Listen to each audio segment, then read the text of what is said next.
जय श्री कृष्ण। चलिए, आज एक ऐसे सवाल पर बात करते हैं जो हम सबके मन में कभी न कभी जरूर आता है कि हमारे कर्मों की, हमारे कामों की असली परीक्षा क्या है। आइए भगवद गीता की शिक्षाओं की रोशनी में इसे समझने की एक कोशिश करते हैं। तो ये जो सवाल है, चलिए इसकी गहराई में उतरते हैं। ये सिर्फ एक सवाल नहीं है, बल्कि एक ऐसा रास्ता है जो हमें कर्म और कर्तव्य के असली मतलब को समझने में मदद करेगा। अब देखिए, परीक्षा की बात करने से पहले यह जरूरी है कि हम उस बुनियादी नियम को समझें जो हमारे हर काम, हर एक्शन को चलाता है। और वो नियम है कर्म का सिद्धांत। कर्म का मतलब सजा या इनाम नहीं है, जैसा अक्सर लोग सोच लेते हैं। इसे ऐसे समझिए, जैसे ग्रेविटी का नियम होता है, बिल्कुल वैसा ही एक कुदरती नियम है। हमारे हर काम की, हर इरादे की एक लहर उठती है जो घूमकर भविष्य में हम तक वापस जरूर आती है। तो बस यही एक नियम है जो हमें ये समझने में मदद करता है कि हमारे काम कितने कितने मायने रखते हैं। हमारा हर छोटा बड़ा काम अपना असर जरूर छोड़ता है। तो फिर इस पूरे कॉन्टेक्स्ट में सच्ची परीक्षा का असली मतलब क्या हुआ? क्या ये कोई बाहरी चुनौती है, कोई मुश्किल है जो बाहर से आती है, या फिर हमारे अंदर की कोई यात्रा? देखिए, ज्यादातर लोग तो यही सोचते हैं कि परीक्षा कोई बाहरी चुनौती है, मतलब कोई मुश्किल हालात आ गए और हमें अपनी ताकत दिखानी है, बस यही परीक्षा है। लेकिन गीता का दृष्टिकोण वो थोड़ा अलग है।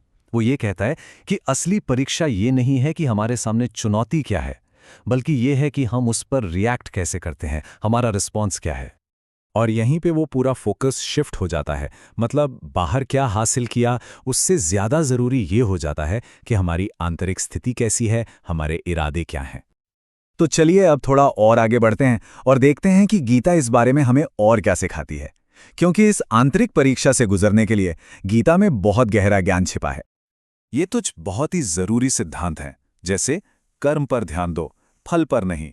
और इन सभी सिद्धांतों का निचोड़ बस यही है कि हमें अपना काम पूरी ईमानदारी और एक मकसद के साथ करना चाहिए, चाहे नतीजा कुछ भी हो।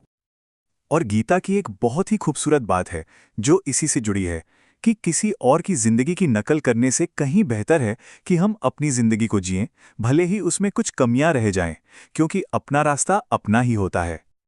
और ये सारी बातें हमें एक बहुत ही जरूरी कॉन्सेप्ट तक ले आती हैं जो इन सबको एक साथ जोड़ता है, और वो है धर्म, यानी हमारा सही कर्तव्य।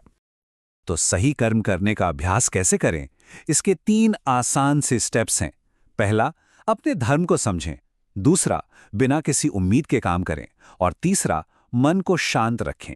असल में सच्ची परीक्षा यही है कि हम इन 3 बातों को अपनी रोजमर्रा की जिंदगी में कितना उतार पाते हैं।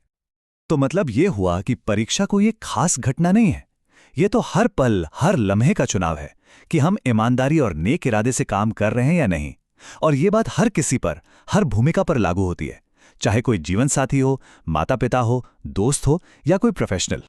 और आखिर में ये सारी चर्चा हमें एक बहुत ही गहरे सवाल पर लाके खड़ा कर देती है कि एक अच्छा जीवन आखिर मापा कैसे जाता है। सवाल सिर्फ हमारे कर्मों का नहीं है, बल्कि अपने कर्तव्य के प्रति हमारे समर्पण का है।